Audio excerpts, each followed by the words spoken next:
Hey, this is Carrie with Wrap Your Head Around Silks. This is the Expecting Airless podcast, now with the Digitant family of podcasts. How's it going, guys? I hope you're having a wonderful week. Before we get started, got a lot of stuff going on. Teacher training, June 24th to 25th. It is open for applicants. Let me know. We're going to do a hybrid version at Los Angeles for 2 days and then the rest on Zoom a month beforehand. It's going to be great. I'm trying to create classroom-ready instructors, dealing with all the things that we have to deal with, like multiple levels in the class and fitting our students' needs. So check out the show notes for that. Today, we have Jacqueline Steinberg. She's a social worker, and she specializes in infant and child and parent care. So we are going to talk about baby bonding today and maybe the lack thereof when you bring your squishmallow of a baby home from the hospital. And you're like, what is this? What am I supposed to do? I was not prepared for this, all that stuff. So we're going to talk about that, and how challenging that can be for a lot of us. Sometimes when you don't even realize it. All right, let's get started. Podcast listeners, this is Jacqueline Steinberg. She's a social worker. She specializes in perinatal and infant and child care, mental health. She's been on the pod a couple times, and I asked her to come on to talk about baby bonding. She is the person who recognized my postpartum anxiety in person. Yes. Because we all know how much those OBs really see you after you have a baby, and it's not a lot. It's so crazy. And I was really, really lucky to have a friend in my life who could recognize some mental health problems I was having in my fourth trimester, which was probably the worst 3 months of my life. I want to say that honestly, not because she wasn't amazing, but because you had postpartum anxiety. I had postpartum anxiety, and it was miserable. Yeah. I was sleep deprived, which is a form of torture. Yeah. You already don't get sleep with a newborn anyways. And then you add in some anxiety or depression in there, and it's impossible. And I was like, I can't believe I'm feeling this way. My baby was just born. I should be happy. All these things that should, air quotes, be happening.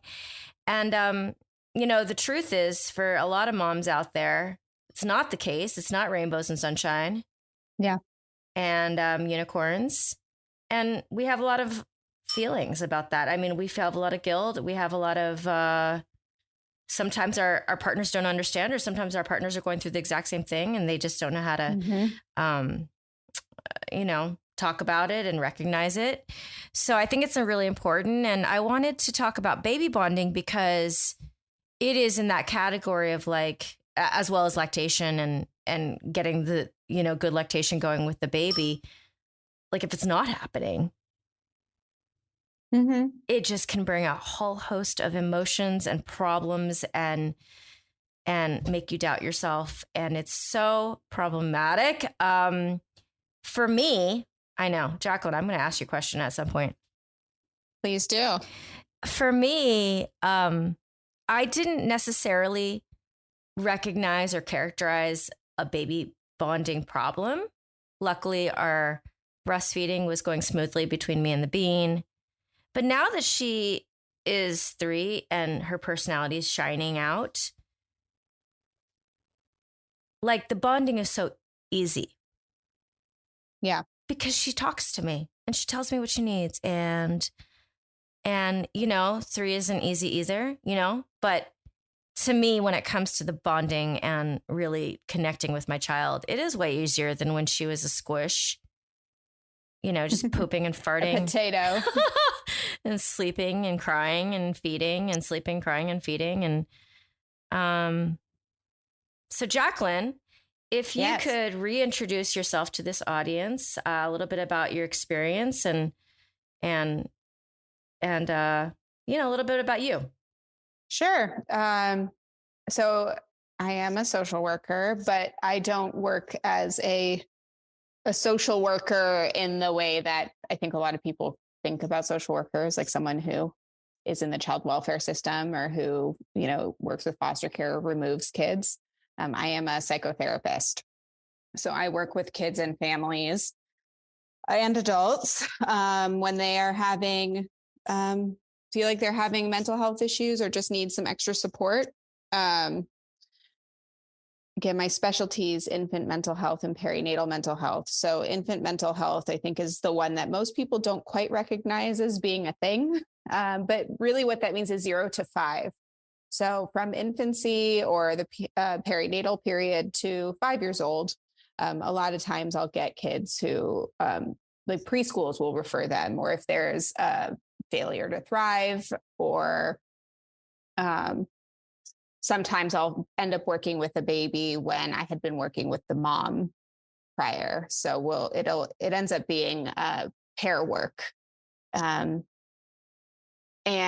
I kind of see a whole host of things, but I work in a relational perspective, which I think touches on the baby bonding sort of questions that come up. And I think you introduced it quite nicely that, you're kind of expected to be overjoyed about having a baby when the baby arrives. But then sometimes if you don't quite feel that, it brings a whole host of other feelings. And it's kind of hard to talk about because I think there's a shame component. If you say, I'm not really feeling connected to my baby, there might be a worry about how other people would react to that. So that's a pretty common reason why people would come to me. But I work with moms, I work with littles, families. What else do I need about me? I'm an aerial student of yours. Yes, a longtime aerial student. You are currently going through so many struggles because Jacqueline here is hypermobile. Yes. That's a different podcast. Yes, but she is constantly feeling injured because her body will not recruit the right muscles to support the joints to get her in a strong place. And she just got an MRI. We had to reschedule this podcast recording because she got an MRI of what she thought was her shoulder, but apparently they just MRI'd the humerus, and now she's probably going to have to go back. So if you ever go through chronic injury and as an aerial hobbyist, she feels I can talk to you about that too. Yeah. And what you said, oh my God, why have I never heard this term failure to thrive? Because I feel like there was just years of my life, failure to thrive, air quotes, and that sings so true. Yeah. So it's a pretty specific, like it means something specific when talking about, infancy. So if the baby isn't growing in an expected way or developing in an expected way, even if they're eating, like kind of difficult to soothe, they're having a hard time and they're just are having a hard time growing. Sometimes a doctor will, after all of the physical stuff, they'll refer to maybe an infant mental health specialist or a postpartum doula or something to help work on to see what's going on within the parent-infant relationship, to see if there are some things that need to be addressed there to help the baby get back to a developmental baseline that they should be at. But failure to thrive, I also think is really helpful. It's a nice phrase to describe current struggles of life too, where you're just having a hard time. I'm going to start failure to thrive. I'm going to start using that on a regular basis to characterize a lot of things in life. So, so you have a baby, maybe you have a C-section. So you're also recovering from major abdominal surgery. Yes. And you get home. And I think that I characterize that postpartum period as the worst 3 months of my life, not necessarily because it was. I've had a lot of other struggles in my life. Like I broke my leg in half on one of the biggest jobs of my entire life. That was pretty hard. But there was never an expectation after I broke my leg in half and lost the biggest job in my life that I should be happy. Mm-hmm. Like I was sad and I was disappointed and I was devastated and I was okay with that. Yeah. Now this is different because you go home and you're feeling a mix of some of those things, but you're expected to be joyous. And that creates an unbearable situation in my mind. It's a shame component that I think is so hard because no one talks about the things that they feel most shame about. I mean, it's really hard to talk about that stuff. And especially with people who haven't had children or who have had children, but it was easy for them. There's the worry about what will people think if I'm not. Or it seems easy for them from what you see as an outsider. Exactly. Yes. Because they might not be talking about it too. Right. Yes. It's really hard. And I always like to talk with parents about what happens when you meet the real baby. I think, when you're pregnant, there's sort of these expectations or worries or these kind of fantasies about what it will be like to be a mom or parent and, what the baby will be like. And then when the baby's born, you kind of have to let that go about what your expectation was and actually experience, the reality of it. And there could be some things that are true to your fantasy or true to what you were excited about, but there are also some things that are very different than what you expected. And I'm sure, some people might worry that they'll have a postpartum episode, but then they're okay, right? And that's kind of relieving, but the opposite can be true where they weren't really thinking about having postpartum anxiety or depression, but then that's what they're kind of met with and they aren't sure, they don't know that that's what's happening. So then it can just be taken as, well, why am I feeling this way? This is not what I thought parenthood would be like. This is not what I thought it would be like to have a baby. And I think that it makes it hard to kind of go through those early periods when things are difficult in general. And it definitely makes it hard to enjoy your baby when you're feeling like you're a bad parent or, something's wrong with you because you aren't overjoyed every moment. And so that would be something I would want to look at when, like, if someone were coming to me and saying that they were having a hard time with this, I would go, well, are you feeling like you're having a hard time connecting or having a hard time enjoying the experience? It's not all enjoyable. I don't think everyone some people love the newborn stage, but a lot of people don't like it. And that's okay. I mean, as you said, it's a lot of, sort of routine, sleep deprived moments of feeding, pooping, sleeping. Pooping, sleeping, pooping. Pooping, sleeping. And not everybody enjoys that period, but that's okay. And you can still bond with your baby during that time, even if it's not your favorite time. What does it look like?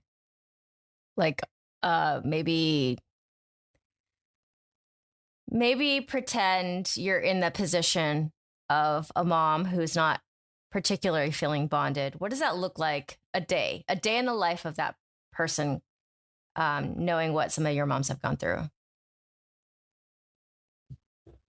I mean, they might look like they're doing everything. I'll use the term correctly or right. They might be present and, they notice when their baby has, needs a diaper change. They're feeding the baby. They put the baby down to sleep. They're doing the swaddles and trying to soothe them when they cry. But they might just feel like they're going through the motions. It's not something that they enjoy. They can't really be interested in why the baby is doing some of the things that the baby's doing. They might feel like they're being manipulated by their baby. Like, gosh, they're just trying to, get me to do all these things. That's a little more extreme sometimes, but some people feel manipulated by their babies. But on the surface, it looks like everything is okay. But what I would imagine is happening internally is exhaustion and rage and sadness and anxiety. And then they might be someone like you, where then when they go to sleep, they just can't sleep because their mind is racing about all these things that they're feeling on the inside. But people don't quite see. Is there a big correlation between lactation issues and baby bonding? It's actually an interesting question. So I think when I think about this question, and I don't know, I might go on a tangent here a little bit, all good. So bear with me. It makes me think about when people talk about parenting styles as being the right way to build a connection or to bond with your baby. Like, I'm an attachment style parenting. I do RIE parenting. I do, all of these different like parenting sort of styles or techniques that people will take on to build a better relationship with their baby or to have their baby develop in a certain way. And I think this is sort of similar with lactation. Is on the one hand, I promote chest feeding when you can.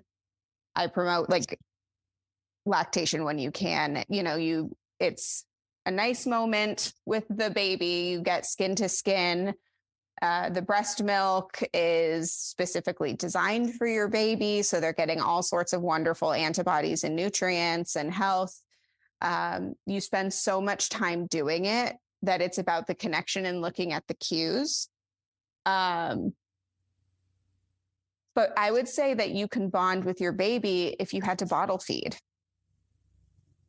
There are some hormonal benefits to lactation, right? You get some oxytocin when you breastfeed your child. So it's that love hormone when they latch and you're feeding. But again, this is, to a parent who can't chest feed or is having a hard time with latching, or they feel like they can't have the baby on their body. I would emphasize, how do we get it so that you can feed your baby in a way that feels best for you so that you can actually enjoy the moments together? And that could be with bottle feeding. It could be like you pump and bottle feed. It could be chest feeding. It could be formula. It depends on, how you're doing it, but you can always bond with your baby no matter how they're fed. I think the most challenging is like if you have a baby with a G tube who can't feed, who's been like in the NICU or something, there are still ways to work on bonding with that, but you don't get the same like feeding experience as like a chest feeding or like holding to bottle feed that other parents would have. But there are always ways to bond with your baby, lactation or not. I can just imagine for my friends who wanted to breastfeed and then it just didn't work. Like especially if you expected to do it. Yeah. That's devastating, I think. Yeah. It's really hard. It's a grief. And I think we talked about that in one of the other podcasts, how it can feel like your body is letting you down. Yeah. And you feel like it's something that should be easy or something that you're supposed to be able to do, but for some reason it's not working. Either it's difficulties that you're having or the baby's having a hard time with the latch and the suck response, because babies bring their own, components to that experience. It's not just the feeder. But it's interesting because like on the one hand, right, you're grieving that loss of not being able to breastfeed, and you can still have a loving, wonderful feeding experience with bottle feeding. So you can do both. You can still bond with your baby, even though you're going through a grieving process of not being able to feed in the way that you wanted to or expected to. I tangent also. When you said your body is betraying you, I was thinking about your hypermobility. I know. She's in class, just struggling. Again, I think we talked about it last time because we talked about like when your ligaments just like open up in pregnancy and then you have to like rebuild yourself back together to be able to do an inversion. Like your whole pelvic floor is just open and it's not supporting you. Yeah, it's a unique thing as an athlete, right? Just when you expect to use your body in a certain way, and then it's being used one by another human for a very different purpose, but you're still trying to get that athlete back. That's a whole separate podcast. Yeah, well, I mean, even me as I get older, like if my body needs a lot of maintenance to do the things it used to do with very little maintenance, I'm like, what are you doing to me? Right. This is such bull. But aging. Oh, aging. So, I didn't recognize like the lack thereof or the level of baby bonding I was having with my child because I didn't know what child bonding could feel like until later. Mm-hmm. So how does one know is there a normal? Like, how does one know if you're experiencing this in a way that you need to go get help, or if it's just baby blues, or if you have some type of postpartum mental health stuff? Like, how do you suss it out when you're in the cloud? So I would say my blanket answer is you can always get help, even if you're not feeling like you're having issues with bonding. It's such a hard time. Every parent, I think, deserves support. It's such a big shift. So what's normal is your whole life has changed. And so everyone's going to have a reaction or feeling about it, and sort of a process of getting used to the new experience. So just for listeners, there's no right or wrong time to go seek help. You can always go do it. But I will say for like specifically with baby blues, so that's pretty typical. It comes sort of 3 to 5 days post-birth. It lasts about 2 weeks. It's when you're getting a big shift in hormones. Your milk's coming in. Your body is doing a different hormonal profile at that point than it is when you were pregnant or giving birth. And a baby blues period will feel like, okay, I am really emotional. I just cried at the smallest thing. I don't know why I cried, but I'm just feeling particularly sensitive. But overall, you are able to get sleep and feel rested when you have some sleep. You can still enjoy moments with the baby and experience like mutual engagement with your baby. And again, the main thing is you would maybe describe yourself more as emotional, but not depressed or moody overall. You're not excessively fatigued. You're feeling like, oh God, I'm tired, but I know a good nap will help me. And then you feel a bit refreshed after that. If it's anything past 2 weeks, I would wonder more about a postpartum issue. If that's postpartum anxiety, depression, there's also bipolar, psychosis, OCD. All of those things can have a postpartum onset. But I am feeling irritable all the time. I feel angry all the time. I just don't have any energy. I'm not sleeping. And when I do sleep, I don't wake up and feel rested. I'm having a hard time connecting to my baby. I'm not actually enjoying any process of this. This doesn't feel good. What's wrong with me? I just want a break. Why did we do this? That would be more of a postpartum like mental health issue as opposed to a baby blues. I think if there are times when you have a baby where you're getting to know them, like, oh, look, they can hear my voice and they look at me, or, oh, look, they're smiling, or there's these moments of like discovery and kind of joy that you can get when you're getting to know the baby. And if you're not really feeling connected or interested or I don't know, you feel like they're kind of a stranger to you and that you're having a hard time with that, I would say, maybe that's a time to come in and we can talk about those things. I think with the point that you made, though, that's really common is, well, I don't really know how to bond with a baby because they don't talk, right? There's something so exciting about being now who can like share her interests with you, and you can see how like much she's growing and how she actively seeks you, and you can hear her in the background. Can you hear her chatting. singing? She's like singing to herself. Yeah. And so there's like those moments where you hear some of those things and you go, oh, that's so exciting. Like that mutual joy that you get from watching your kid grow or learn something new, even when they're difficult. Like that is something that you can have with a baby. It's like, oh, you're trying to get to know them and enjoy the time with them. And I would say if that feels like it's hard or challenging, it might not be anything wrong with you, right? I don't want to say there's anything wrong, but if it's feeling like you're distressed by that or you're not really enjoying it, then, you can get some help or talk to someone about it. Something that I heard a lot from my girlfriends in this postpartum period was, oh my God, what did I do? Yeah. Like now what? Like, what did I do? Like I changed my life and I went through this whole thing.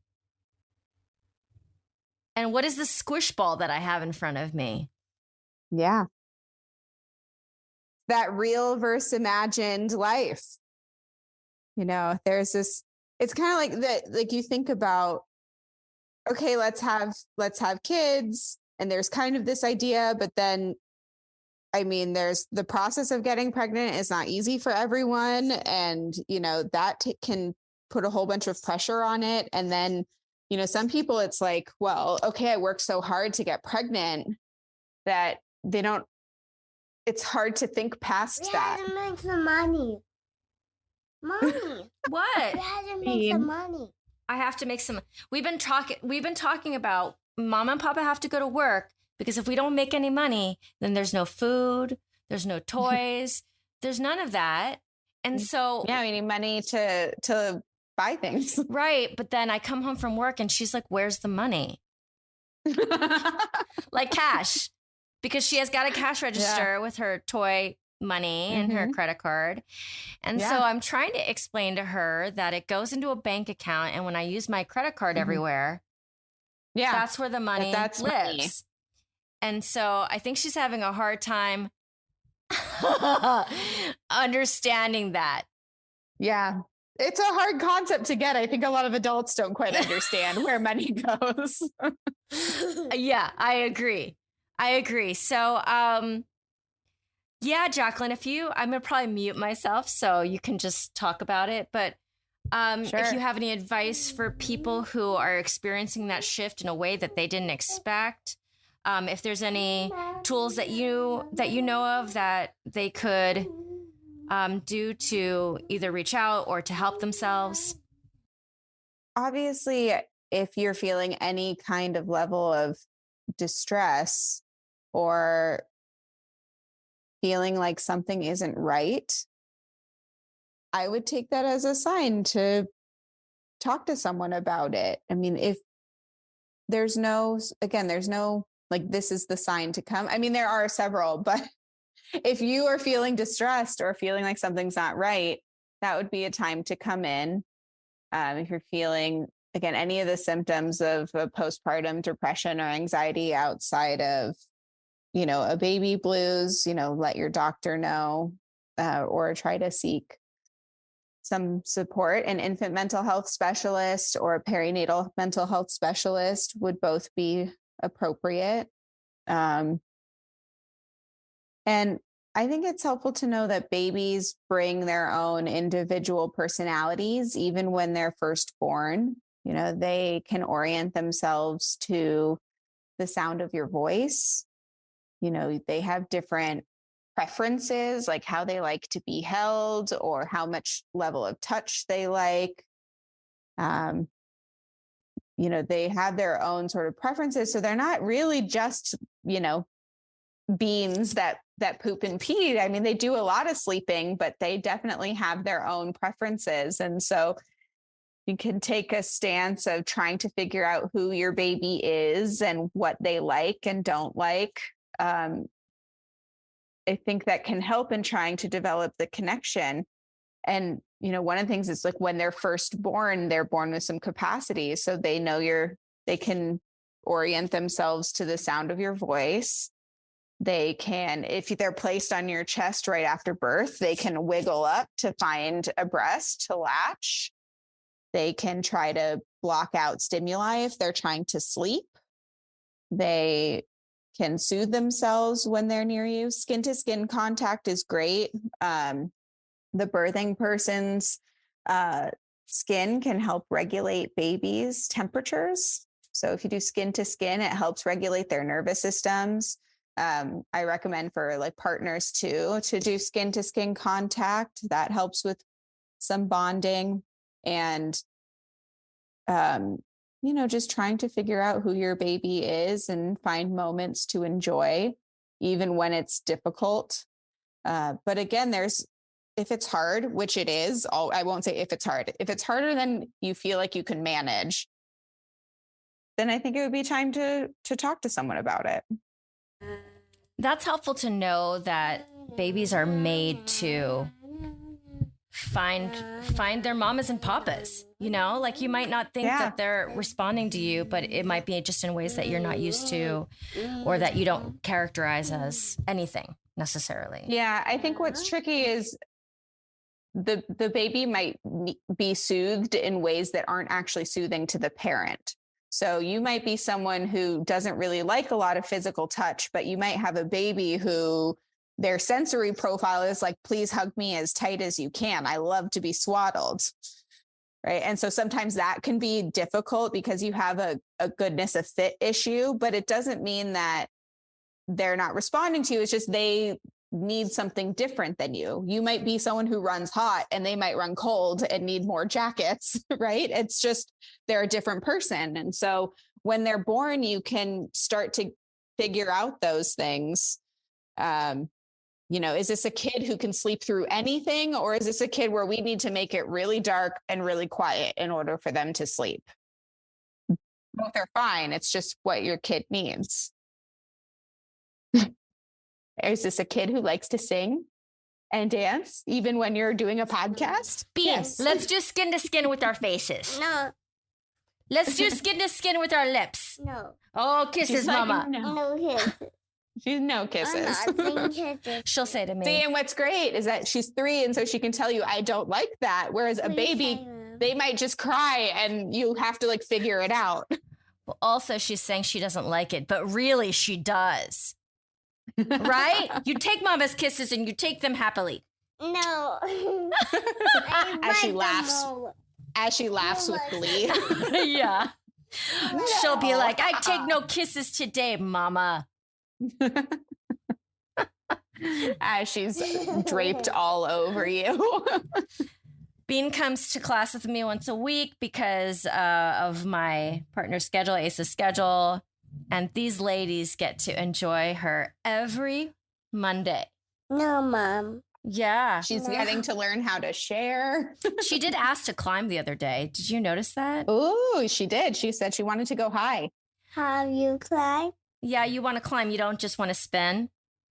Your spinning is getting really good, Bean. Did you know that? On the spin. Yeah, you love spinning. So, Jacqueline's a friend, so I wanted to tell her about. I had an aerial dream last night. Ooh, you guys, I have aerial nightmares. I have them all the time, and it's so interesting because mostly it's about me teaching, and it'll be like the ceiling is clouds, and I have nothing to rig to, but then I have 50 students waiting for me to teach them. So last night we were like on this like epic hike. Not you and I. You weren't there. Don't worry. You're not in my dream this time. But I was with my friend Leslie Vaughn, I think.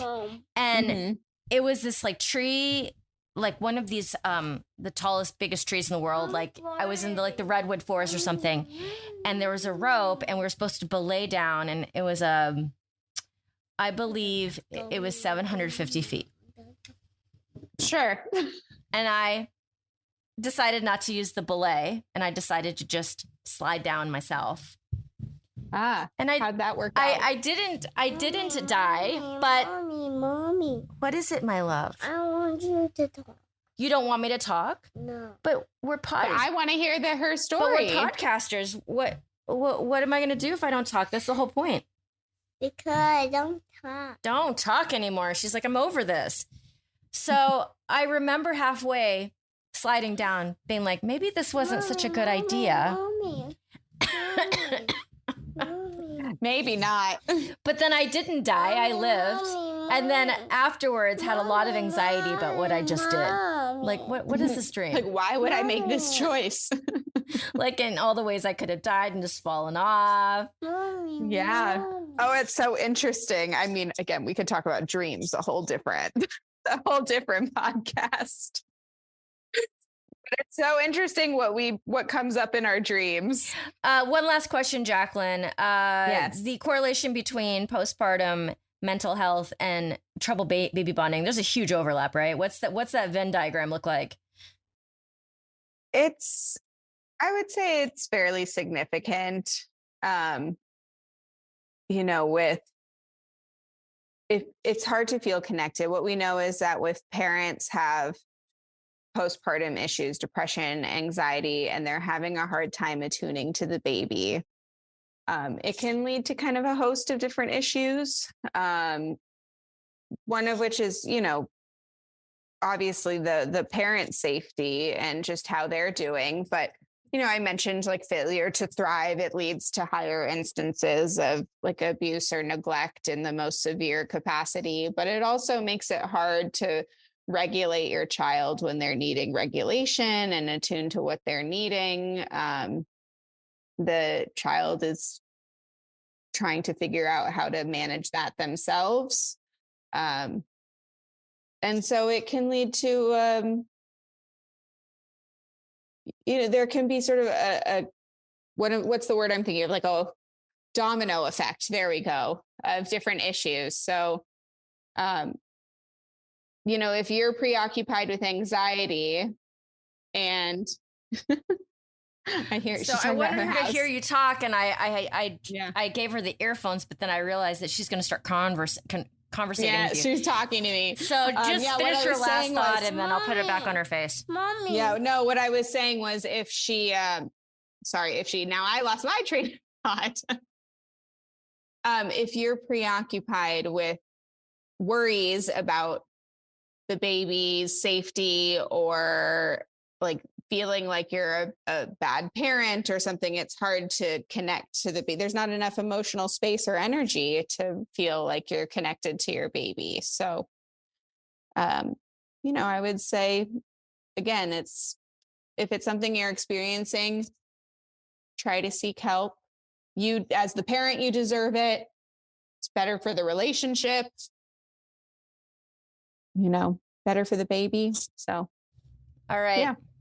You're going to switch hosts. Come here. Come here, Bean. Host Bean. Thank you so much to Jacqueline for carving out the time to be with us yet again. She is a regular on this podcast.